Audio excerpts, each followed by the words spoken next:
गुरु प्यार विच भिज के बुलाई फतेह प्रवान करो जी। वाहिगुरु जी का खालसा वाहिगुरु जी की फतेह। ਅਸੀਂ ਪਿਛਲੇ ਦਿਨੀ ਜਪਜੀ ਸਾਹਿਬ ਜੀ ਦੀ ਆਰੰਭਤਾ ਕੀਤੀ ਸੀ, ਜਿਸ ਦੇ ਵਿੱਚ ਅਸੀਂ ਮੂਲ ਮੰਤਰ ਅਤੇ ਪਹਿਲੇ ਸ਼ਲੋਕ ਦੀ ਵਿਆਖਿਆ ਕਰ ਚੁੱਕੇ ਹਾਂ। ਅੱਜ ਜਪਜੀ ਸਾਹਿਬ ਜੀ ਦੀ ਪਹਿਲੀ ਪੌੜੀ ਦੀ ਵਿਚਾਰ ਆਪਾਂ ਸਾਂਝੀ ਕਰਨੀ ਹੈ ਰਲ ਮਿਲ ਕੇ। ਗੁਰੂ ਸਵਾਰਿਓ, ਵਿਚਾਰਾਂ ਆਰੰਭ ਕਰਨ ਤੋਂ ਪਹਿਲਾਂ ਮੇਰੇ ਇੱਕ ਦੋ ਤੁਹਾਨੂੰ ਛੋਟੇ ਜਿਹੇ ਸਵਾਲ ਨੇ ਤੇ ਆਪ ਜੀ ਨੇ ਉਹਨਾਂ ਸਵਾਲਾਂ ਦੇ ਜਵਾਬ ਦੇਣ ਦੀ ਕਿਰਪਾਲਤਾ ਕਰਨੀ ਹੈ,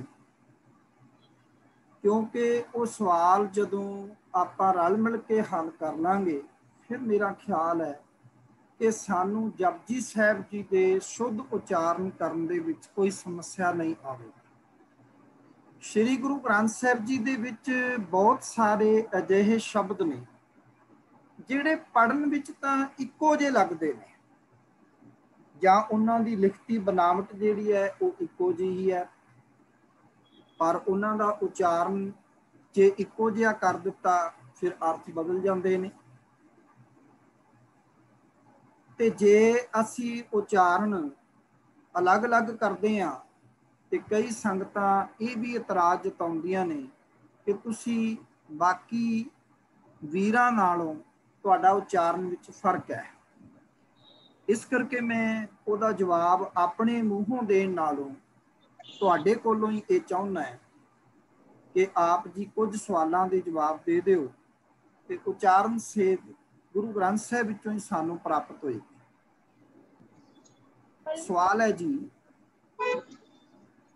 ਸ਼੍ਰੀ ਗੁਰੂ ਗ੍ਰੰਥ ਸਾਹਿਬ ਜੀ ਦੇ ਵਿੱਚ ਇੱਕ ਸ਼ਬਦ ਆਉਂਦਾ ਹੈ, ਜਪਜੀ ਸਾਹਿਬ ਜੀ ਦਾ ਹੀ ਮੈਂ ਇੱਕ ਸ਼ਬਦ ਤੁਹਾਡੇ ਨਾਲ ਸਾਂਝਾ ਕਰਦਾ। ਜਪਜੀ ਸਾਹਿਬ ਵਿੱਚ ਸਤਿਗੁਰੂ ਕਹਿੰਦੇ ਨੇ, ਜੋ ਤੁਧ ਭਾਵੈ ਸਾਈ ਭਲੀ ਕਾਰ, ਸੱਸਾ ਸੱਸੇ ਨੂੰ ਕੰਨਾ ਈੜੀ ਨੂੰ ਬਿਹਾਰੀ। ਠੀਕ ਹੈ ਜੀ, ਇਹ ਸ਼ਬਦ ਤੁਸੀਂ ਲਿਖ ਸਕਦੇ ਹੋ ਆਪਣੇ ਕੋਲ, ਸੱਸਾ ਸੱਸੇ ਨੂੰ ਕੰਨਾ ਈੜੀ ਨੂੰ ਬਿਹਾਰੀ। ਇਸੇ ਤਰ੍ਹਾਂ ਸਰੂਪ ਹੈਗਾ, ਤੁਸੀਂ ਖੋਲ ਕੇ ਵੇਖ ਵੀ ਸਕਦੇ ਹੋ, ਜੋ ਤੁਧ ਭਾਵੈ ਸਾਈ ਭਲੀ ਕਾਰ। ਠੀਕ ਹੈ, ਸੇਮ ਸਰੂਪ ਸ਼੍ਰੀ ਗੁਰੂ ਗ੍ਰੰਥ ਸਾਹਿਬ 'ਚ ਇਹੀ ਸ਼ਬਦ ਸੱਸਾ ਸੱਸੇ ਨੂੰ ਕੰਨਾ ਈੜੀ ਨੂੰ ਬਿਹਾਰੀ, ਇਹ ਸੇਮ ਆਏਗਾ, ਪਰ ਉੱਥੇ ਪੰਕਤੀ ਹੋਏਗੀ, ਸਾਈ ਨਾਮ ਅਮੋਲ ਕੀਮ ਨਾ ਕੋਈ ਜਾਣ ਲੋ। ਸੱਸੇ ਨੂੰ ਕੰਨਾ ਈੜੀ ਨੂੰ ਬਿਹਾਰੀ ਸੇਮ ਹੈ। ਠੀਕ ਹੈ ਜੀ, ਹੁਣ ਮੈਨੂੰ ਦੱਸੋ ਵੀ ਇਹਨਾਂ ਵਿੱਚ ਇਹ ਸ਼ਬਦ ਦੋ ਇਹ ਇੱਕੋ ਹੀ ਸ਼ਬਦ ਸ਼੍ਰੀ ਗੁਰੂ ਗ੍ਰੰਥ ਸਾਹਿਬ 'ਚ ਆਇਆ, ਕਿਹੜੇ ਨੂੰ ਕੀ ਪੜ੍ਹਨਾ ਹੈ? ਕੌਣ ਜਵਾਬ ਦੇਗਾ ਇਹਦਾ? ਜਿਹੜਾ ਪਹਿਲਾ ਵਾਲਾ ਹੈ ਉਹਦਾ ਉਚਾਰਨ ਕੀ ਹੋਏਗਾ, ਜਿਹੜਾ ਦੂਜਾ ਹੈ ਉਹਦਾ ਉਚਾਰਨ ਕੀ ਹੋਏਗਾ, ਕੀ ਕਰਨਾ ਚਾਹੀਦਾ? ਸਾਈ ਨਾਮ ਪਹਿਲੇ ਨੂੰ ਤੇ ਸਾਈ ਪੜ੍ਹਨਾ ਤੇ ਦੂਜੇ ਨੂੰ ਸਾਈ ਪੜ੍ਹਨਾ। ਸਾਈ ਹਾਂਜੀ, ਕਿਉਂ ਪੜ੍ਹਨਾ ਹੈ ਉਹਨੂੰ? ਪਹਿਲੇ ਨੂੰ ਸਾਈ ਕਿਉਂ ਪੜ੍ਹਨਾ ਹੈ ਤੇ ਦੂਜੇ ਨੂੰ ਸਾਈ ਕਿਉਂ ਪੜ੍ਹਨਾ ਹੈ? ਕਿਉਂਕਿ ਉਸਦਾ ਮੀਨਿੰਗ ਇਸ ਤਰ੍ਹਾਂ ਨਿਕਲਦਾ ਹੈ ਨਾ।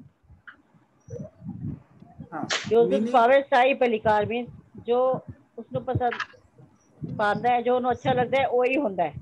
ਤੇ ਇਹ ਜਿਹੜਾ ਦੂਸਰੇ ਵਾਲਾ ਸਾਈ ਹੈ ਉਸਦਾ ਮਤਲਬ ਹੈ ਕਿ ਪ੍ਰਭੂ ਮਾਲਿਕ ਆਪ ਸਾਈ। ਠੀਕ ਹੈ, ਬਿਲਕੁਲ ਠੀਕ ਹੈ। ਤੁਸੀਂ ਅੱਜ ਤੋਂ ਪਹਿਲਾਂ ਇਸ ਬਾਰੇ ਕੁਝ ਸੁਣਿਆ ਸੀ ਕਿ ਅਚਾਨਕ ਹੀ ਤੁਹਾਡੇ ਸਾਹਮਣੇ ਪੰਕਤੀਆਂ ਆਈਆਂ ਤੇ ਤੁਸੀਂ ਆਪਣੇ ਵਿਵੇਕ ਉੱਤੇ ਵਿਸ਼ਵਾਸ ਕਰਕੇ ਇਹ ਸੰਗਤ ਨੂੰ ਦੱਸ ਦਿੱਤਾ? ਨਹੀਂ, ਆਪਣੇ ਆਪ ਤੇ ਪੜ੍ਹਨੇ ਨਾਲ ਹੀ ਮੀਨਿੰਗ ਸਮਝ ਆ ਗਿਆ ਸੀਗਾ। ਹਾਂ, ਪੜ੍ਹਨ ਨਾਲ ਹੀ ਮੀਨਿੰਗ ਜਿਹੜਾ ਹੈ ਉਹ ਇੱਕਦਮ ਸਮਝ ਆ ਗਿਆ ਵੀ ਇੱਕ ਅਣਜਾਣ ਬੰਦਾ ਵੀ ਛੋਟਾ ਜਿਹਾ ਬਿਲਕੁਲ ਰੱਤੀ ਪਰ ਥੋੜੀ ਜਿਹੀ ਵੀ ਸਮਝ ਰੱਖਣ ਵਾਲਾ, ਬਹੁਤੀ ਨਹੀਂ ਕਿ ਉਸਨੂੰ ਗ੍ਰਾਮਰ ਦੀ ਬਹੁਤ ਜ਼ਿਆਦਾ ਸਮਝ ਹੋਵੇ, ਰੱਤੀ ਪਰ ਵੀ ਸਮਝ ਰੱਖਣ ਵਾਲਾ ਬੰਦਾ ਉਹ ਇਹ ਕਹੇਗਾ ਵੀ ਦੋਨਾਂ ਨੂੰ ਸੇਮ ਨਹੀਂ ਪੜ੍ਹਨਾ, ਕਿਉਂਕਿ ਪਹਿਲੇ ਵਾਲੇ ਦਾ ਅਰਥ ਹੈ ਉਹੀ, ਜੋ ਤੁਧ ਭਾਵੈ ਸਾਈ ਭਲੀ ਕਾਰ, ਜੋ ਤੈਨੂੰ ਪਾਉਂਦਾ ਹੈ ਉਹ ਮੈਨੂੰ ਪ੍ਰਵਾਨ ਹੈ, ਤੇ ਦੂਜੇ ਵਾਲਾ ਸਾਈ ਨਾਮ ਅਮੋਲ ਕੀਮਨਾ ਕੋਈ ਜਾਣ ਦੋ। ਦੂਜਾ ਜਿਹੜਾ ਸ਼ਬਦ ਹੈ ਜੇ ਉੱਥੇ ਬਿੰਦੀ ਲੱਗ ਗਈ ਤਾਂ ਉਸ ਦਾ ਨਾਮ ਜਿਹੜਾ ਹੈ ਉਹ ਕਰਤਾਰ ਦੇ ਨਾਮ ਵਾਸਤੇ ਹੈ, ਪਰਮਾਤਮਾ ਵਾਸਤੇ ਵਰਤਿਆ ਗਿਆ। ਇਸ ਕਰਕੇ ਉਹਦਾ ਜਿਹੜਾ ਅਰਥ ਬਣੇਗਾ ਉਹ ਬਣੇਗਾ परमात्मा। साई नाम अमोल, परमात्मा का जिहड़ा नाम है वो बड़ा कीमती है, बड़ा अमोलक नाम है, ओदी कोई सार कीमत नहीं पा सकता, नहीं जानता। ठीक है जी। सो गल जो मैं कहना चाहना है, हो सकता है कि आप जी दे अद्धियां दी पकड़ विच आ गई होवे पर हजे गल क्लीयर ना हुई होवे, इस करके एक दो पंक्तियां मैं होर बोलदा है, आप जी ने फिर उन्हां नूं भी लिख लेना है ते उन्हां दे भी अर्थ तुसीं सारियां नहीं करने हैं। गली जिना जप मालियां लोटे हाथ निपग, गली जिना जप मालियां लोटे हाथ निपग, कोई हर के संत ना आखिए बाना रस के ठग। ठीक है जी।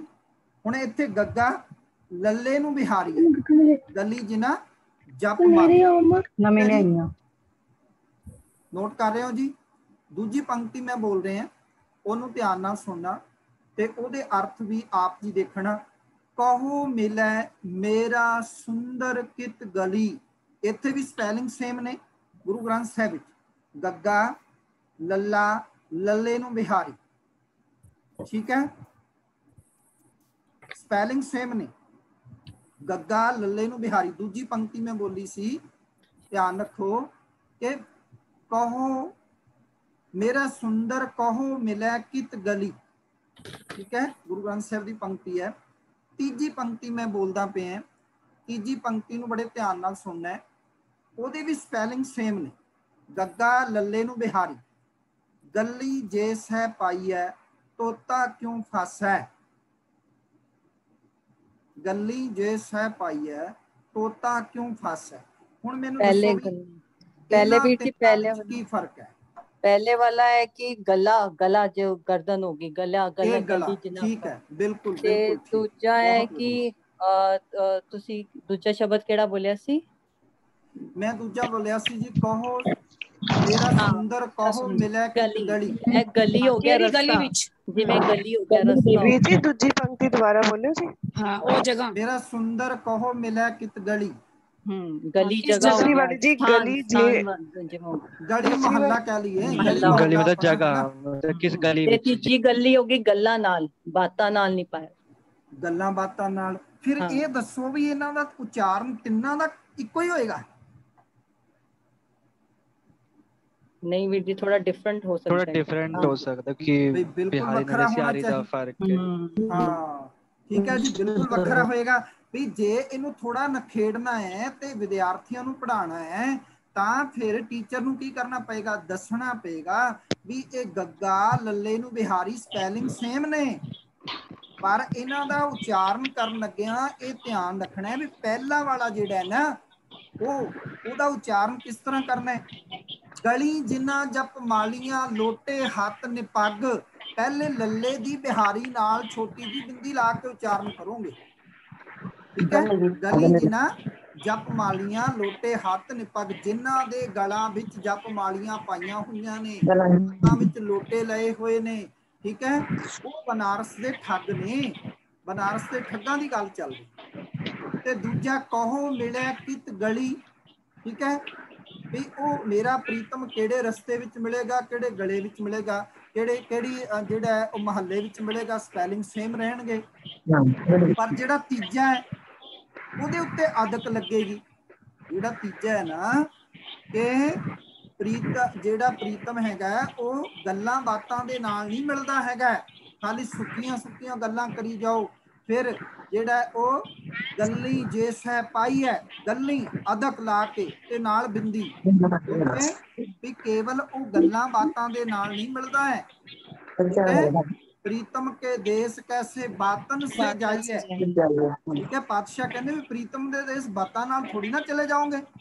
सो अज ये छोटी जी ग्रामर दी झलक सी, और इस करके सी कि मैं जो गल अगे करन जा रहे हैं जपजी साहिब दी, तुसा ये ना समझ लेना कि वीर जी तुसी बिंदियां लवा रहे।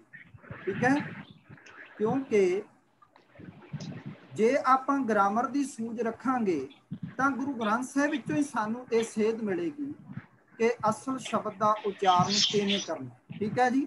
हुण मैं किसी धड़ेबंदी की गल नहीं कर रहा, किसी होर धड़ेबंदी की, मैं हो सकता किसी मिशनरी जमात नाल संबंध रखता होवां, या मैं हो सकता किसी टकसाली जमात नाल संबंध रखता होवां, किसी साधु जमात नाल संबंध रखता होवां, पर तुसीं ते किसी जमात नाल संबंध नहीं रखते ना। सो इस करके हुण तुसीं आपे ही कहा भी इहदा उच्चारण ये होएगा, इहदा ये होएगा, क्योंकि स्पैलिंग सेम ने, पर इन्हां अर्थां नूं समझण वास्ते सानूं ये करना पे। ठीक है जी। सो जपजी साहिब जी की पहली पौड़ी किसी ने पढ़ के सुनानी सीगी, जिन्हें तैयारी की है वो जपजी साहिब जी की पहली पौड़ी जिहड़ा है वो पढ़ के सुनाउण, ताकि आपां जिहड़ा है वो जपजी साहिब के अर्थां वल ध्यान दे सकीए ते शुद्ध उच्चारण वल ध्यान दे सकीए। हाँ जी, मनकीरत सिंह जी तुसीं सुनाना सी, म्यूट कर लो, अनम्यूट करो तुहाडा म्यूट। हाँ जी, हाँ जी।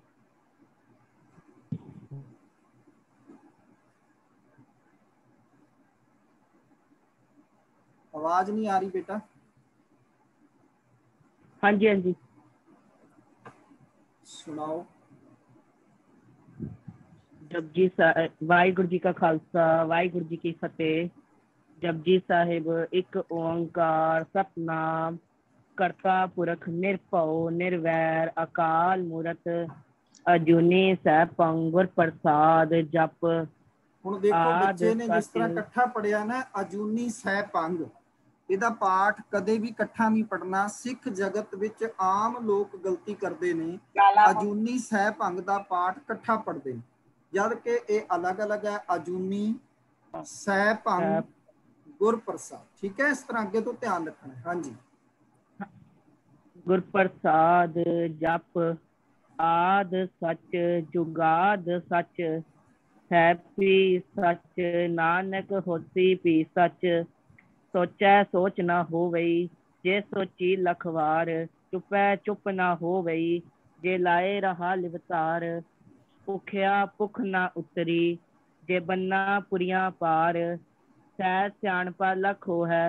ता इक ना चलै नाल किव सचियारा होई है किव कूड़ै टुटै पाल हुक्म रजाई चढ़ना नानक लिखिया नाल हुक्मी हाँ होवन जी, ठीक है कार। बेटा, बस ठीक है। ਹੁਣ हाँ जी, ਪਹਿਲਾਂ ਸੰਗਤ ਜੀ ਪਹਿਲੀ ਪੌੜੀ ਦੇ ਉਚਾਰਨ ਭੇਦ ਸਮਝ ਲਈਏ। ਬੱਚਾ ਤੇ ਆਪਣੀ ਵੱਲੋਂ ਤਿਆਰੀ ਕਰਕੇ ਆਇਆ ਔਰ ਉਹਨੇ ਬਹੁਤ ਠੀਕ ਪੜਿਆ, ਨਹੀਂ ਤੇ ਇਸੇ ਤਰ੍ਹਾਂ ਵੀ ਨਹੀਂ ਪੜ ਪਾਉਂਦੇ। ਠੀਕ ਹੈ, ਸੋ ਇਹਦੇ ਉਚਾਰਨ ਭੇਦ ਦੇਖ ਲਈਏ ਤੇ ਫਿਰ ਅਸੀਂ ਇਹ ਵੇਖਾਂਗੇ ਇਹਦੇ ਅਰਥਾਂ ਦੇ ਵਿੱਚ ਕਿ ਪਾਤਸ਼ਾਹ ਜੀ ਨੇ ਅਰਥਾਂ ਦੇ ਵਿੱਚ ਕੀ ਕਮਾਲ ਕੀਤੀ ਹੋਈ ਹੈ, ਸਾਨੂੰ ਕੀ ਸਮਝਾਉਣਾ ਚਾਹੁੰਦੇ ਨੇ। ਸੋਚੈ, ਇਹਨੂੰ ਕਈ ਲੋਕ ਸੋਚੇ ਪੜ੍ਹਦੇ ਨੇ, ਲਾਂ ਪੜ੍ਹਦੇ ਆ, ਦੁਲਾਵਾਂ ਲੱਗੀਆਂ ਹੋਈਆਂ। ਠੀਕ ਹੈ, हाँ जी, ਸੋਚੈ ਸੋਚ ਨਾ ਹੋਵਈ ਜੇ ਸੋਚੀ ਲਖਵਾਰ, ਸੋਚੀ ਤੇ ਬਿੰਦੀ ਆਏਗੀ, ਪਰ ਇਹ ਕਿਉਂ ਆਏਗੀ? ਠੀਕ ਹੈ ਨਾ, ਸਵਾਲ ਖੜਾ ਹੋ ਜਾਂਦਾ ਹੈ। ਸੋ ਇਹ ਇਸ ਕਰਕੇ ਆਏਗੀ ਕਿ ਇਹ ਸ਼ਬਦ ਬਹੁਵਚਨ ਹੈ। ਇਹ ਜਿਹੜਾ ਸ਼ਬਦ ਹੈ ਇਹ ਲੱਖ ਵਾਰ ਸ਼ਬਦ ਪੜ੍ਹ ਰਹੇ ਹੋ, ਲੱਖ ਸ਼ਬਦ ਪੜ੍ਹ ਰਹੇ ਹੋ। ਲੱਖ ਸ਼ਬਦ ਕੀ ਹੈ? ਇਹ ਬਹੁਵਚਨ ਹੈ। ਠੀਕ ਹੈ, ਇੰਨੀ ਤਾਂ ਗ੍ਰਾਮਰ ਆਪਾਂ ਸਾਰੇ ਜਾਣਦੇ ਹੀ ਆ ਨਾ, ਥੋੜੀ ਬਹੁਤ ਤੇ ਗ੍ਰਾਮਰ ਆਪਾਂ ਸਕੂਲਾਂ 'ਚ ਪੜ੍ਹਦੇ ਹੀ ਆ ਨਾ। ਸੋ ਇਹ ਸ਼ਬਦ ਬਹੁਵਚਨ ਹੈਗਾ, ਤਾਂ ਕਰਕੇ ਇਹਨੂੰ ਇੱਥੇ ਬਿੰਦੀ ਸ਼ਾਇਦ ਉਚਾਰਨ ਕਰਨਾ ਹੈ। ਥੱਲੇ ਉਚਾਰਨ ਸੇਧਾਂ ਵੀ ਦਿੱਤੀਆਂ ਹੋਈਆਂ। ਚੁੱਪੈ, ਇਹਨੂੰ ਕਈ ਚੁੱਪੇ ਪੜ੍ਹਦੇ ਨੇ, ਕਾਲ ਕਾਲ ਵਿੱਚ ਬੱਚੇ ਨੇ ਬਿਲਕੁਲ ਠੀਕ ਪੜ੍ਹਿਆ। ਚੁੱਪੈ ਚੁੱਪ ਨਾ ਹੋਵਈ ਜੇ ਲਾਏ ਰਹਾ ਲਿਵਤਾਰ। ਹੁਣ ਇੱਥੇ ਰਾਹਾ ਲਿਖਿਆ ਹੋਇਆ। ਠੀਕ ਹੈ, ਰਾਹਾ ਦਾ ਅਰਥ ਹੁੰਦਾ ਰਸਤਾ ਪੰਜਾਬੀ 'ਚ ਜੇ ਸਿੱਖਣਾ ਹੈ, ਪਰ ਇੱਥੇ ਕੁਝ ਹੋਰ ਹੈ ਅਰਥ। ਠੀਕ ਹੈ, ਇੱਥੇ ਰਹਾ ਲਗਾਤਾਰ ਲਿਵ ਲਗਾ ਕੇ ਰਹਾ। ਠੀਕ ਹੈ, ਸੋ ਇੱਥੇ ਫਸਟ ਪਰਸਨ ਵਿੱਚ ਇਹਨੂੰ ਬਿੰਦੀ ਲੱਗੇਗੀ। ਠੀਕ ਹੈ, ਭੁੱਖਿਆਂ, ਹੁਣ ਬੱਚੇ ਨੇ ਭੁੱਖਿਆ ਪੜਿਆ ਸੀਗਾ, ਪਰ ਸ਼ਬਦ ਹੈ ਭੁੱਖਿਆਂ, ਬਿੰਦੀ ਸਹਿਤ, ਭੁੱਖ ਨਾ ਉਤਰੀ ਜੇ ਬੰਨ੍ਹਾ, ਨੰਨੇ ਦੇ ਪੈਰ ਵਿੱਚ ਅੱਧਾ ਹਾਹਾ, ਕੰਨੇ ਨਾਲ ਬਿੰਦੀ। ਠੀਕ ਹੈ, ਪੁਰੀਆਂ ਭਾਰ, ਤੈਨੂੰ ਜੇ ਪੜ ਲਾਂਗੇ ਬੰਨ੍ਹਾ ਪੁਰੀਆ ਪੁਰੀਆ ਭਾਰ, फिर कोई गल नहीं बनेगी। पुरियां बहुवचन है, 7 पुरियां मन्नियां गईयां। हिंदू मैथोलॉजी अनुसार 7 ਵੱਡੇ ਮਹਾਨਗਰਾਂ ਨੂੰ 7 ਪੁਰੀਆਂ ਕਿਹਾ ਜਾਂਦਾ ਸੀ। ਠੀਕ ਹੈ। ਸੋ ਇੱਥੇ ਬਿੰਦੀ ਸਹਿਤ ਇਹਦਾ ਉਚਾਰਨ ਜਿਹੜਾ ਹੈ ਉਹ ਕਰਨਾ ਹੈਗਾ। ਉਸ ਤੋਂ ਬਾਅਦ ਸਹਿਸ, ਸਹਿਸ ਦਾ ਅਰਥ ਹੁੰਦਾ ਹੈ ਹਜ਼ਾਰਾਂ। ਫਿਰ ਹੈ ਸਿਆਣਪਾਂ। ਹੁਣ ਸਿਆਣਪਾ ਲਿਖਿਆ ਹੋਇਆ, ਸਹਿਸ ਸਿਆਣਪਾ ਲੱਖ ਹੋਏ, ਇਸ ਤਰ੍ਹਾਂ ਦੇ ਪਾਠ ਗਲਤ ਹੋ ਜਾਏਗਾ। ਠੀਕ ਹੈ, ਸਮਝ ਵੀ ਨਹੀਂ ਆਏਗਾ। ਸੋ ਸਹਿਸ ਸਿਆਣਪਾਂ, ਹਜ਼ਾਰਾਂ ਸਿਆਣਪਾਂ ਲੱਖ ਹੋਏ। ਠੀਕ ਹੈ, ਇਹਦਾ ਆਮ ਗਲਤ ਉਚਾਰਨ ਕਰਦੇ ਨੇ ਲੋਕ। ਤਾਂ ਜਿਹੜਾ ਤੱਤਾ ਆਏਗਾ ਜਾਂ ਨੰਨਾ ਆਏਗਾ ਗੁਰਬਾਣੀ ਵਿੱਚ, ਕੱਲਾ ਅੱਖਰ, ਠੀਕ ਹੈ, ਉਹ ਭਾਵੇਂ ਤੱਤਾ ਆਵੇ, ਨੰਨਾ ਆਵੇ, ਸੱਸਾ ਆਵੇ, ਤਾਂ ਉਹਨੂੰ ਹਲਕਾ ਜਿਹਾ ਕੰਨੇ ਵੱਲ ਝੁਕਾ ਕੇ ਉਹਦਾ ਉਚਾਰਨ ਕਰਨਾ ਹੈ। ਠੀਕ ਹੈ ਜੀ। ਤਾਂ ਇੱਕ ਨਾ ਚੱਲੇ ਨਾਲ, ਹੁਣ ਨੰਨਾ ਵੀ ਆ ਗਿਆ ਅੱਗੇ। ਠੀਕ ਹੈ, ਇਹਨੂੰ ਵੀ ਹਲਕਾ ਜਿਹਾ ਕੰਨੇ ਵੱਲ, ਬੱਚੇ ਨੇ ਬਿਲਕੁਲ ਠੀਕ ਕੀਤਾ ਸੀਗਾ। ਫਿਰ ਕਿਵ ਸਚਿਆਰਾ ਹੋਈ ਹੈ, ਕਿਵ ਕੂੜੇ ਟੁੱਟੇ ਪਾਲ, ਇਹਨੂੰ ਕੂੜੇ ਟੁੱਟੇ ਪਾਲ ਪੜ੍ਹਦੇ ਨੇ। ਠੀਕ ਹੈ, ਦੁਲਾਵਾਂ ਲੱਗੀਆਂ ਤੇ ਦੁਲਾਵਾਂ ਹੀ ਉਚਾਰਨ ਕਰਨੀ ਹੈ। ਫਿਰ ਹੈ ਜੀ ਹੁਕਮ ਰਜ਼ਾਈ ਚੱਲਣਾ, ਨਾਨਕ ਲਿਖਿਆ ਨਾਲ। ਇਹ ਜਿਹੜੇ ਵਿੱਚ ਵਿੱਚ ਗੈਪ ਦਿੱਤੇ ਹੋਏ ਨੇ ਨਾ, ਉਹ ਇਸ ਕਰਕੇ ਦਿੱਤੇ ਨੇ ਵੀ ਇੱਥੇ ਵਿਸਰਾਮ ਹੈ, ਅਰਧ ਵਿਸਰਾਮ ਹੈ। ਇੱਥੇ ਠਹਿਰਾਵ ਨਾਲ ਪੜ੍ਹਨਾ ਹੈ, ਰੁਕ ਰੁਕ ਕੇ ਪੜ੍ਹਨਾ ਹੈ, ਕਾਲ ਨਹੀਂ ਕਰਨੀ ਹੋਤੀ। ਠੀਕ ਹੈ। ਸੋ ਇਹਨੂੰ ਆਮ ਕਰਕੇ ਰਜਾਈ ਪੜ੍ਹ ਲਿਆ ਜਾਂਦਾ ਹੈ। ਤੇ ਰਜਾਈ ਕਿਹੜੀ ਹੁੰਦੀ ਹੈ? ਜਿਹੜੀ ਸਾਡੇ ਘਰਾਂ ਵਿੱਚ ਸਿਆਲ ਦੀ ਰੁੱਤੇ ਠੰਡ ਤੋਂ ਬਚਣ ਵਾਸਤੇ ਅਸੀਂ ਰਾਤ ਨੂੰ ਲੈ ਕੇ ਸੌਂਦੇ ਹਾਂ। ਰਜਾਈ ਤਾਂ ਉਹ ਹੋ ਗਈ। ਤੇ ਜਦੋਂ ਬਿੰਦੀ ਲੱਗ ਜਾਏਗੀ ਰਜ਼ਾਈ, ਤਾਂ ਫਿਰ ਇਹਦਾ ਅਰਥ ਜਿਹੜਾ ਹੈ ਉਹ ਰਜ਼ਾ ਹੋਵੇਗਾ। ਠੀਕ ਹੈ, ਵਾਹਿਗੁਰੂ ਜੀ ਦਾ ਭਾਣਾ ਹੋਵੇਗਾ। ਸੋ ਇਹਨੂੰ ਧਿਆਨ ਨਾਲ ਸਮਝ ਲੈਣਾ ਹੈ, ਇਸ ਕਰਕੇ ਇਹਦੀ ਬਿੰਦੀ ਆਈ ਹੈਗੀ ਹੈ। ਇਹਦੇ ਅਰਥ ਅਸੀਂ ਵਿਚਾਰਦੇ ਹਾਂ ਜੋ ਤਕਰੀਬਨ ਸਾਰੇ ਇਤਿਹਾਸਕਾਰਾਂ ਨੇ ਕੀਤੇ ਹੋਏ ਨੇ। ਇੱਕ ਦੋ ਇਤਿਹਾਸਕਾਰ ਨੇ ਜਿਨ੍ਹਾਂ ਨੇ ਥੋੜੇ ਬਹੁਤ ਅਰਥਾਂ ਵਿੱਚ ਫਰਕ ਪਾਇਆ ਹੋਇਆ ਹੈ, ਬਾਕੀ ਸਾਰਿਆਂ ਨੇ ਇਹੀ ਅਰਥ ਕੀਤੇ ਨੇ ਕਿ ਸੋਚੈ ਸੋਚ ਨਾ ਹੋਵਈ, ਜੇ ਸੋਚੀ ਲੱਖ ਵਾਰ। ਪਾਤਸ਼ਾਹ ਕਹਿੰਦੇ ਨੇ ਜੇ ਮੈਂ ਲੱਖ ਵਾਰੀ ਵੀ ਇਸ਼ਨਾਨ ਆਦਿਕ ਨਾਲ ਸਰੀਰ ਦੀ ਸੁੱਚ ਰੱਖਾਂ, ਸੁਚਤਮਤਾ ਰੱਖਾਂ, ਤਾਂ ਵੀ ਇਸ ਤਰ੍ਹਾਂ ਸੁੱਚ ਰੱਖਣ ਨਾਲ ਮਨ ਦੀ ਸੁੱਚ ਨਹੀਂ ਰਹਿੰਦੀ, ਮਨ ਦੀ ਪਵਿੱਤਰਤਾ ਨਹੀਂ ਰਹਿੰਦੀ ਹੈ। ਗੁਰੂ ਸਵਾਰਿਓ, ਇਹ ਜਿਹੜੀਆਂ ਪਹਿਲੀਆਂ ਗੱਲਾਂ ਨੇ ਨਾ, ਇਹ ਧੰਨ ਗੁਰੂ ਨਾਨਕ ਸਾਹਿਬ ਮਹਾਰਾਜ ਦੀ ਇਸ ਪੌੜੀ ਨੂੰ ਪੜ੍ਹ ਕੇ ਸਾਨੂੰ ਇਹ ਪਤਾ ਲੱਗਦਾ ਹੈ ਕਿ ਗੁਰੂ ਨਾਨਕ ਸਾਹਿਬ ਮਨ ਨੂੰ ਸਚਿਆਰ ਕਰਨ ਦਾ ਤਰੀਕਾ ਦੱਸ ਰਹੇ ਨੇ। ਪਹਿਲੇ ਅਨਮਤਾਂ ਦੇ ਵਰਤੇ ਹੋਏ ਤਰੀਕੇ ਦੱਸ ਰਹੇ ਨੇ ਕਿ ਉਹਨਾਂ ਨੇ ਕੀ ਕੀ ਵਰਤੇ ਨੇ ਮਨ ਨੂੰ ਸਚਿਆਰ ਕਰਨ ਦੇ ਤਰੀਕੇ, ਉਹਨਾਂ ਅਨਮਤਾਂ ਨੇ ਕੀ ਕੀ ਢੰਗ ਅਪਣਾਏ ਨੇ। ਪਹਿਲਾਂ ਉਹਨਾਂ ਦੀ ਗੱਲ ਹੈ ਕਿ ਤੀਰਥਾਂ ਤੇ ਇਸ਼ਨਾਨ ਕਰਨਾ, ਜੰਗਲਾਂ ਵਿੱਚ ਜਾ ਕੇ ਸਮਾਧੀਆਂ ਲਾਉਣੀਆਂ, ਮਨ ਨੂੰ ਮਾਇਆ ਵਿੱਚ ਪਹਿਲਾਂ ਰਜ਼ਾ ਰੱਜ ਲੈਣਾ, ਵੀ ਮਨ ਰੱਜ ਜਾਏ, ਪੁਰੀਆਂ ਦਾ ਭਾਰ, ਇਹਨੂੰ ਉਹ ਮੰਨਦੇ ਨੇ। ਸਤਿਗੁਰੂ ਨਹੀਂ, ਪਹਿਲਾਂ ਉਹਨਾਂ ਦੀਆਂ ਉਦਾਹਰਨਾਂ ਦੇ ਨੇ, ਉਹ ਇਹ ਚਾਹੁੰਦੇ ਨੇ, ਉਹ ਇਹ ਸੋਚਦੇ ਨੇ ਕਿ ਇਸ ਤਰ੍ਹਾਂ ਅਸੀਂ ਸਚਿਆਰ ਹੋ ਸਕਦੇ, ਤੀਰਥਾਂ ਤੇ ਇਸ਼ਨਾਨ ਕਰਕੇ, ਜੰਗਲ ਵਿੱਚ ਸਮਾਧੀਆਂ ਲਾ ਕੇ, ਮਨ ਨੂੰ ਮਾਇਆ ਵਿੱਚ ਪਹਿਲਾਂ ਰਜਾ ਕੇ, ਜਾਂ ਸ਼ਾਸਤਰਾਂ ਦੀ ਫਿਲਾਸਫੀ ਜਿੰਨੀ ਹੈ ਉਹ ਗੁਰੂ ਪਾਤਸ਼ਾਹ ਜੀ ਨੇ ਕਿਹਾ ਵੀ ਇਹ ਉਹਨਾਂ ਦਾ ਵਿਚਾਰ ਹੈ, ਪਰ ਇਹ ਸਾਰੇ ਵਿਚਾਰ ਸਚਿਆਰ ਹੋਣ ਵਿੱਚ ਨਿਰਾਰਥਕ ਨੇ, ਬੇਕਾਰ ਨੇ। ਇਹ ਸਚਿਆਰ ਦੇ ਮਨੁੱਖ ਨੇ ਤਾਂ ਰੱਬੀ ਰਜ਼ਾ, ਰੱਬੀ ਭਾਣੇ ਵਿੱਚ ਮਨੁੱਖ ਨੂੰ ਆਉਣਾ ਪਏਗਾ। ਹਰਿੰਦਰ ਕੌਰ ਜੀ, ਤੁਹਾਡੇ ਵੱਲੋਂ ਬਾਰ-ਬਾਰ ਆਵਾਜ਼ ਆਉਂਦੀ ਹੈ, ਪਲੀਜ਼ ਤੁਸੀਂ ਜਿਹੜਾ ਹੈ ਉਹ ਸਾਰਿਆਂ ਨੂੰ ਡਿਸਟਰਬ ਨਾ ਕਰੋ ਤੇ ਆਪਣੇ ਆਪ ਨੂੰ ਅਨਮਿਊਟ ਨਾ ਕਰਿਆ ਕਰੋ। ਸੋ ਹੁਣ ਗੁਰੂ ਪਾਤਸ਼ਾਹ ਜੀ ਕਹਿੰਦੇ ਨੇ ਕਿ ਇਹ ਤਾਂ ਸੀ ਭਾਈ ਉਹਨਾਂ ਦੀ ਗੱਲ, ਤੇ ਜੇ ਮੈਨੂੰ ਪੁੱਛਣਾ ਚਾਹੁੰਦੇ ਹੋ ਸਚਿਆਰ ਹੋਣ ਦਾ ਢੰਗ, ਤਾਂ ਪਾਤਸ਼ਾਹ ਇਸ ਪੌੜੀ ਦੇ ਅਖੀਰ ਵਿੱਚ ਦੱਸਦੇ ਨੇ ਕਿ ਸਚਿਆਰ ਹੋਣ ਦਾ ਢੰਗ ਹੈ ਰੱਬੀ ਰਜ਼ਾ ਵਿੱਚ ਤੁਰਿਆ, ਰੱਬ ਦੇ ਹੁਕਮ ਵਿੱਚ ਤੁਰਿਆ ਜਿਹੜਾ ਹੈ ਉਹ ਮਨ ਸਚਿਆਰ ਹੋ ਜਾਂਦਾ ਹੈ। ਅਕਾਲ ਪੁਰਖ ਦੀ ਰਜ਼ਾ ਵਿੱਚ ਤੁਰ ਕੇ ਮਨੁੱਖੀ ਮਨ ਸਚਿਆਰ ਹੋ ਜਾਂਦਾ ਹੈ, ਇਹਦੇ ਅੰਦਰੋਂ ਕੂੜ ਦੀ ਪਾਲ ਜਿਹੜੀ ਹੈ ਉਹ ਟੁੱਟ ਜਾਂਦੀ ਹੈ। ਸੋ ਪਹਿਲੇ ਨੰਬਰ ਤੇ ਗੁਰੂ ਸਾਹਿਬ ਜੀ ਨੇ ਕਿਹਾ ਜੇ ਲੱਖ ਵਾਰ ਵੀ ਤੁਸੀਂ ਇਸ਼ਨਾਨ ਕਰੋ ਤਾਂ ਵੀ ਸੁਚਤਮਤਾ ਨਹੀਂ ਰਹਿੰਦੀ, ਤਾਂ ਵੀ ਪਵਿੱਤਰਤਾ ਨਹੀਂ ਰਹਿੰਦੀ ਹੈ। फिर चुप्पे चुप ना होवई जे लाए रहा लिव तार। जे मैं शरीर दी एक तार समाधि लाई रखा, ਐਨ ਸਵੇਰ ਤੋਂ ਲੈ ਕੇ ਸ਼ਾਮ ਤੱਕ ਸਮਾਧੀ ਵਿੱਚ ਜੁੜਾ ਰਵਾਂ, ਕਈ ਦਿਨ ਸਮਾਧੀ ਲਾ ਕੇ ਚੋਕੜਾ ਲਾ ਕੇ ਬੈਠਾ ਰਵਾਂ, ਤਾਂ ਵੀ ਇਸ ਤਰ੍ਹਾਂ ਚੁੱਪ ਰਹਿਣ ਨਾਲ ਮਨ ਦੀ ਸ਼ਾਂਤੀ ਨਹੀਂ ਹੋ ਸਕਦੀ। ਤੁਸੀਂ ਮੌਨੀ ਸਾਧੂ ਦੇਖੇ ਹੋਣਗੇ, ਬਹੁਤ ਸਾਰੇ ਮੌਨੀ ਸਾਧੂ ਤੁਹਾਨੂੰ ਟੱਕਰਨਗੇ, ਔਰ ਕਈ ਵਾਰ ਲੋਕ ਵੀ ਮਿਲ ਜਾਂਦੇ ਨੇ ਜੀ, ਇਸ ਤਾਂ ਫਲਾਣੇ ਬਾਬਿਆਂ ਨੂੰ ਪੁੱਛਦੇ ਆ, ਉਹ ਤਾਂ ਬੜੇ ਮੌਨੀ ਸਾਧੂ ਸਨ। ਅਸਲ ਵਿੱਚ ਕੀ ਉਹ ਮੌਨੀ ਨੇ? ਹੁਣ ਕਈ ਵਾਰ ਅਸੀਂ ਦੇਖਦੇ ਹਾਂ ਕਿ ਸਾਡੇ ਘਰਾਂ ਦੇ ਵਿੱਚ ਹੀ ਮੰਮੀ ਪਾਪਾ ਆਪਸ ਵਿੱਚ ਰੁੱਸ ਜਾਣ, ਗੱਲਬਾਤ ਨਾ ਕਰਨ, ਤੇ ਬੱਚੇ ਇੱਕ ਢੰਗ ਨੇ ਕੱਢ ਲੈਂਦੇ ਨੇ। ਬੱਚੇ ਕੀ ਕੱਢਦੇ ਨੇ? ਅੱਧੇ ਬੱਚੇ ਨਾਟਕੀ ਨੇ, ਬੜੇ ਹੁਸ਼ਿਆਰ ਨੇ। ਉਹ ਕਹਿੰਦੇ ਚਲੋ ਮੰਮਾ ਜੋ ਤੁਸੀਂ ਪਾਪਾ ਨੂੰ ਕਹਿਣਾ ਹੀ ਨਾ ਗੱਲ, ਉਹ ਲਿਖ ਕੇ ਕਹਿ ਦਿਓ। ਚਲੋ ਪਾਪਾ ਜੋ ਤੁਸੀਂ ਮੰਮਾ ਨੂੰ ਕਹਿਣਾ ਉਹ ਲਿਖ ਕੇ ਕਹਿ ਦਿਓ, ਇੱਕ ਦੂਜੇ ਦੀ ਗੱਲ। ਭਾਵ ਕਿ ਜੋ ਮੌਨੀ ਹੈ, ਜੋ ਸਾਧਨਾ ਵਿੱਚ ਬਹਿ ਗਿਆ ਹੈ, ਕੀ ਉਹ ਚੁੱਪ ਹੈ? ਉਹ ਆਪਣੇ ਵਿਚਾਰ ਲਿਖ ਕੇ ਪ੍ਰਗਟ ਕਰਦਾ ਪਿਆ, ਉਹ ਚੁੱਪ ਰਹਿ ਹੀ ਨਹੀਂ ਸਕਦਾ ਹੈਗਾ। ਉਹਦਾ ਮਨ ਵਿਚਾਰਾਂ ਦੇ ਬਲਬਲੇ ਵਿੱਚ ਦੌੜੀ ਜਾ ਰਿਹਾ ਹੈ।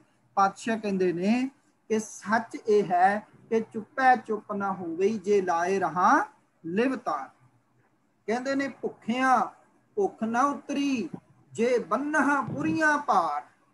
ਪਾਤਸ਼ਾਹ ਕਹਿੰਦੇ ਨੇ ਜੇ ਮੈਂ ਸਾਰੇ ਭਵਨਾਂ ਦੇ ਪਦਾਰਥਾਂ ਦੇ ਢੇਰ ਵੀ ਸਾਂਭ ਲਵਾਂ, ਸਤਪੁਰੀਆਂ ਦੇ ਪਦਾਰਥ ਵੀ ਸਾਂਭ ਲਵਾਂ, ਸਾਰਾ ਕੁਝ ਮੇਰੇ ਕੋਲ ਹੋਵੇ, ਕੀ ਮੇਰੀ ਤ੍ਰਿਸ਼ਨਾ ਦੀ ਇਹ ਭੁੱਖ ਦੂਰ ਹੋ ਸਕਦੀ ਹੈ?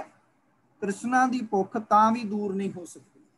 ਐਸੇ ਸਿਕੰਦਰ ਵਰਗੇ ਕਿੰਨੇ ਆਏ, ਕਿੰਨੇ ਤੁਰ ਗਏ, ਜਿਨ੍ਹਾਂ ਕੋਲ ਪਤਾ ਨਹੀਂ ਕਿੰਨਾ ਧਨ ਸੀ, ਕਿੰਨਾ ਸਰਮਾਇਆ ਸੀ, ਪਰ ਤੁਸੀਂ ਆਖੋ ਕਿ ਤੁਸੀਂ ਰੱਜ ਗਏ ਹੋ? ਉਹ ਨਹੀਂ ਰੱਜੇ। ਉਹਨਾਂ ਕੋਲ ਹੋਰ ਪ੍ਰਬਲ ਭੁੱਖ ਹੈ, ਹੋਰ ਪ੍ਰਬਲ ਭੁੱਖ ਹੈ। ਜੋ ਜਿੰਨਾ ਵੱਡਾ ਹੈ ਉਹ ਉਨਾ ਹੀ ਭੁੱਖਾ ਨਜ਼ਰ ਆਉਂਦਾ ਹੈ। ਇਹ ਮਨੁੱਖੀ ਮਨ ਕਦੇ ਵੀ ਨਹੀਂ ਰੱਜਦਾ। ਇੱਕ ਬੰਦਾ, ਇੱਕ ਬਾਦਸ਼ਾਹ ਰੋਜ਼ਾਨਾ ਦਾਨ ਦਿੰਦਾ ਸੀ, ਤੇ ਉਹ ਦਾਨ ਕਰਿਆ ਕਰੇ, ਤੇ ਕੋਈ ਵੀ ਫਕੀਰ ਉਹਦੇ ਕੋਲ ਆਉਂਦਾ ਸੀ ਨਾ, ਤੇ ਉਸ ਨੂੰ ਰਜਵਾਂ ਦਾਨ ਦਿੰਦਾ ਸੀ। ਪਰ ਕਹਿੰਦੇ ਇਹਦੇ ਮਹੱਲਾਂ ਦੇ ਸਾਹਮਣੇ ਰਹਿਣ ਵਾਲਾ ਇੱਕ ਫਕੀਰ, ਉਹ ਕਦੇ ਇਹਦੇ ਕੋਲ ਦਾਨ ਲੈਣ ਵਾਸਤੇ ਨਹੀਂ ਸੀ ਆਉਂਦਾ। ਇਹਨੇ ਬੜਾ ਜ਼ੋਰ ਲਾਇਆ, ਬੜੀਆਂ ਸਾਰੀਆਂ ਖਬਰਾਂ ਭੇਜੀਆਂ, ਬੜਾ ਯਤਨ ਕੀਤਾ। ਇੱਕ ਦਿਨ ਉਹ ਫਕੀਰ ਨਾਲ ਜੀ ਰਾਜੀ ਹੋ ਗਿਆ, ਤੇ ਉਹ ਫਕੀਰ ਰਾਜੀ ਹੋਇਆ, ਤੇ ਉਹ ਆਖਦਾ ਹੈ ਕਿ ਚਲੋ ਠੀਕ ਹੈ, ਕੱਲ ਸਵੇਰੇ ਮੈਂ ਦਾਨ ਲੈਣ ਵਾਸਤੇ ਆਵਾਂਗਾ, ਪਰ ਤੁਹਾਡਾ ਬਾਦਸ਼ਾਹ ਜਿਹੜਾ ਦਾਨ ਦਿੰਦਾ ਹੈ ਨਾ, ਉਹ ਮੇਰੀ ਇੱਕ ਸ਼ਰਤ ਮੰਨ ਲਵੇ। ਤੇ ਮੇਰੀ ਸ਼ਰਤ ਕੀ ਹੈ? ਸ਼ਰਤ ਇਹ ਵੇ ਕਿ ਜਿਹੜਾ ਮੈਂ ਕਾਸਾ ਲੈ ਕੇ ਆਵਾਂਗਾ, ਜਿਹੜਾ ਮੈਂ ਭਾਂਡਾ ਲੈ ਕੇ ਆਵਾਂਗਾ, ਉਹ ਭਰਨਾ ਹੋਏਗਾ, ਤੇ ਜਦੋਂ ਤੱਕ ਉਹ ਭਰੇ ਨਾ, ਉਦੋਂ ਤੱਕ ਉਹ ਦਾਨ ਦੇਣ ਤੋਂ ਪਿੱਛੇ ਨਾ ਹਟੇ। ਵਜ਼ੀਰ ਨੇ ਜਾ ਕੇ ਕਿਹਾ ਜੀ ਫਕੀਰ ਤੇ ਰਾਜੀ ਹੋ ਗਿਆ ਆਉਣ ਵਾਸਤੇ, ਜਿਹੜਾ ਕਦੇ ਨਹੀਂ ਸੀ ਆਉਂਦਾ, ਪਰ ਉਹਦੀ ਇੱਕ ਸ਼ਰਤ ਹੈ। ਕਹਿਣਗੇ ਕੀ? ਕਹਿੰਦੇ ਜਦ ਤੱਕ ਉਹਦਾ ਕਾਸਾ ਭਰੇ ਨਾ, ਉਦੋਂ ਤੱਕ ਤੁਸੀਂ ਦਾਨ ਦੇਣ ਤੋਂ ਪਿੱਛਾ ਨਹੀਂ ਹਟਣਾ। ਉਹ ਕਹਿੰਦੇ ਜੀ ਠੀਕ ਹੈ, ਮਨਜ਼ੂਰ ਹੈ ਸ਼ਰਤ ਸਾਨੂੰ। ਆਖਰ ਉਹ ਫਕੀਰ ਸਵੇਰੇ ਸਵੇਰੇ ਆ ਗਿਆ, ਜਦੋਂ ਸਾਰੇ ਲੋਕ ਦਾਨ ਲੈਣ ਵਾਸਤੇ ਆਉਂਦੇ ਸੀ। ਫਕੀਰ ਆਇਆ ਹੈ, ਤੇ ਉਹ ਕਹਿੰਦਾ ਖਜ਼ਾਨੇ ਮੰਤਰੀ ਨੂੰ, ਕਹਿਣ ਲੱਗਾ ਜੀ ਇਹਦਾ ਜਿਹੜਾ ਕਾਸਾ ਹੈ ਨਾ, ਉਹ ਜਿੰਨਾ ਚਿਰ ਭਰੇ ਨਾ ਉਹਨਾਂ ਚਿਰ ਤੁਸੀਂ ਨਾ ਨਹੀਂ ਕਰਨੀ, ਜੋ ਅਸਰਪੀਆਂ ਨੇ, ਜੋ ਧਨ ਹੈ, ਪਾਈ ਜਾਣਾ ਉਹਦੇ ਵਿੱਚ ਜਿੰਨਾ ਆ ਜਾਏ।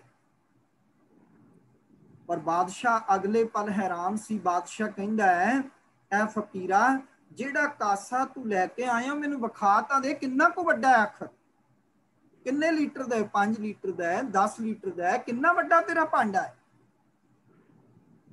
ਕਹਿਣ ਲੱਗਾ ਤੇਰੇ ਹੱਥ ਵਿੱਚ ਕੋਈ ਨਜ਼ਰ ਨਹੀਂ ਆ ਰਿਹਾ, ਝੋਲੀ ਵੀ ਤੂੰ ਕੋਈ ਨਹੀਂ ਫੜੀ ਹੋਈ, ਆਖਰ ਤੇਰਾ ਭਾਂਡਾ ਕਿਹੜਾ ਹੈ ਜਿਹਦੇ ਵਿੱਚ ਤੂੰ ਪਾਉਣਾ ਚਾਹੁੰਦਾ ਹੈ?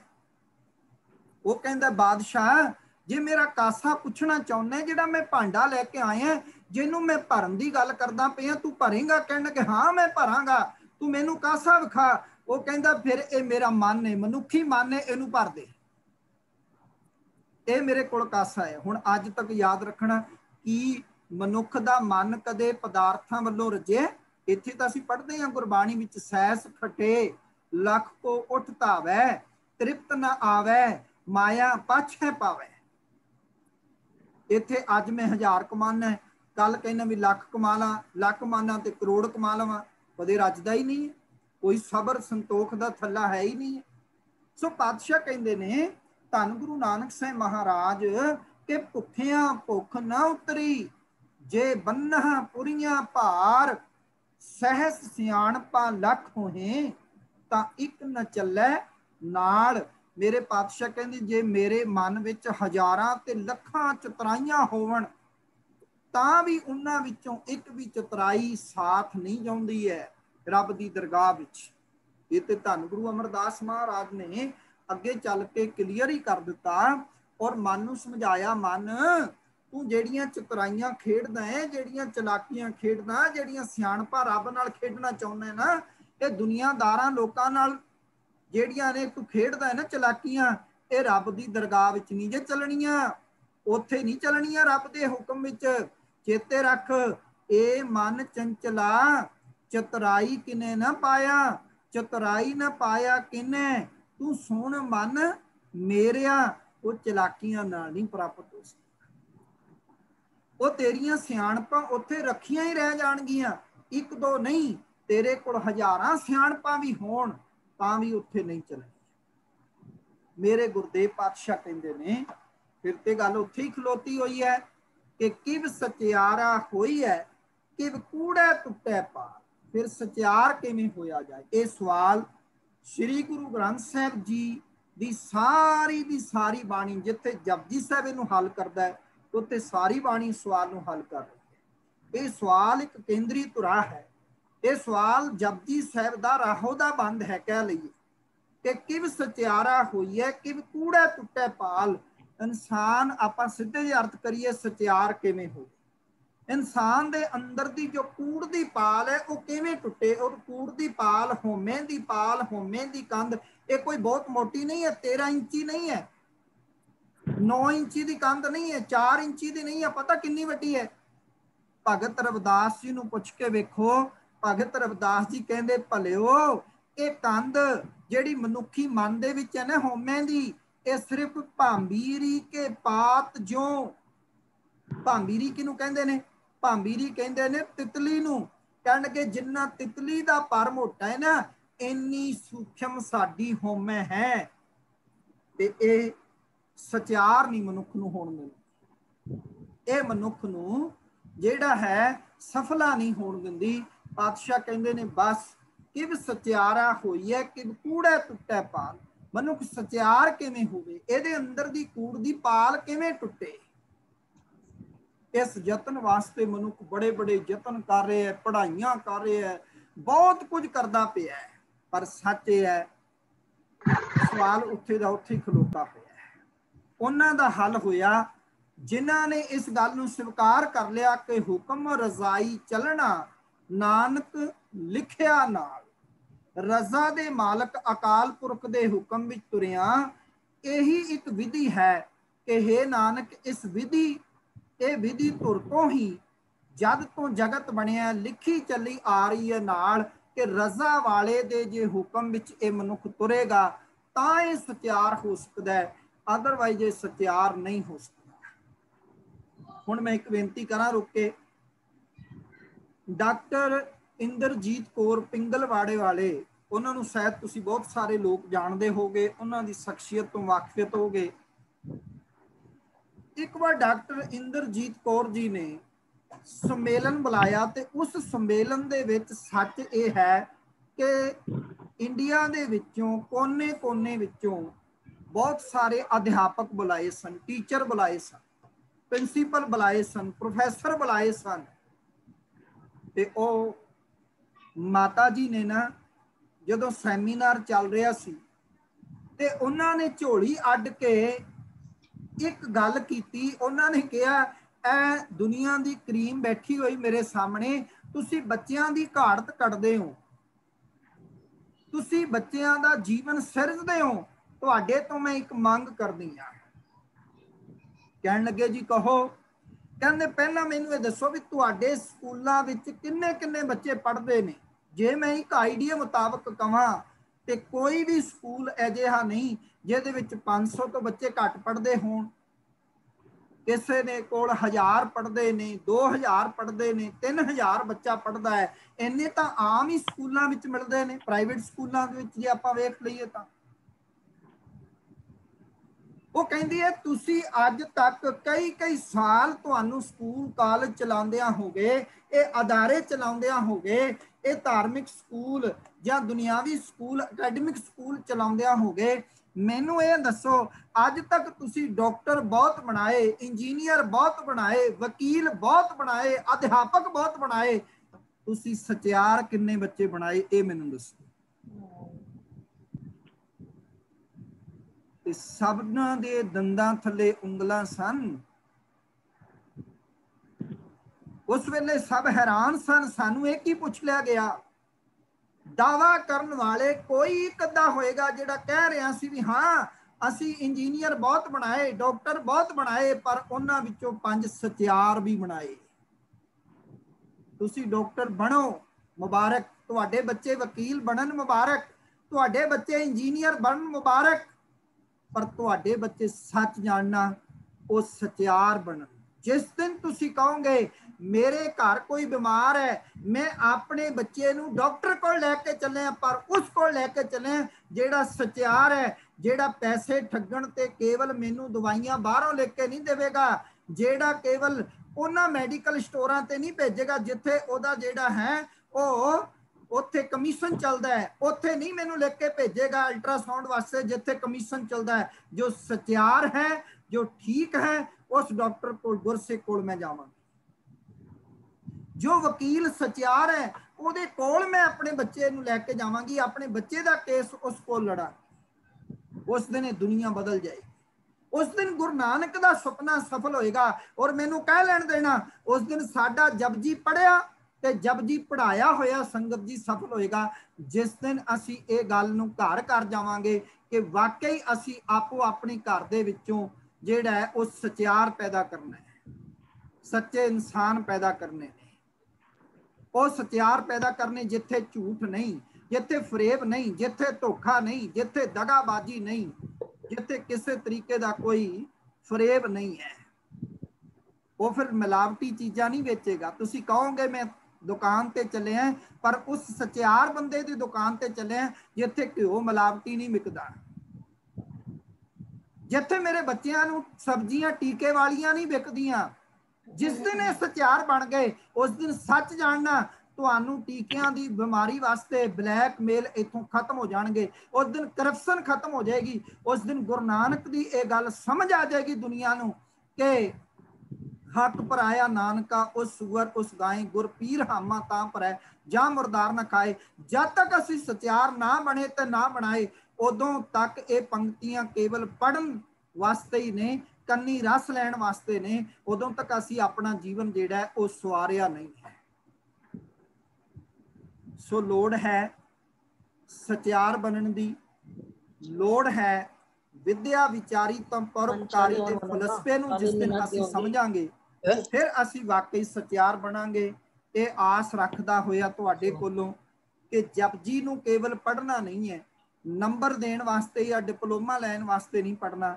ਇਸ ਗੁਰੂ ਨਾਨਕ ਦੀ ਜਪਜੀ ਨੂੰ ਆਪਣੇ ਹਿਰਦੇ ਵਿੱਚ ਉਤਾਰ ਕੇ ਅਸੀਂ ਸਚਿਆਰ ਬਣਨਾ ਹੈ। ਕੱਲ ਫਿਰ ਇੱਕ ਵੀਰ ਅਤੇ ਭੈਣ ਦੇ ਨਾਲ ਦੂਜੀ ਪੌੜੀ ਸਾਂਝਾ ਕਰਾਂਗਾ। ਸੋ ਅੱਜ ਦੀਆਂ ਇੰਨੀਆਂ ਬੇਨਤੀਆਂ ਪ੍ਰਵਾਨ ਕਰ ਲੈਣੀਆਂ। ਫਤਿਹ ਪ੍ਰਵਾਨ ਕਰੋ। ਵਾਹਿਗੁਰੂ ਜੀ ਕਾ ਖਾਲਸਾ, ਵਾਹਿਗੁਰੂ ਜੀ ਕੀ ਫਤਿਹ।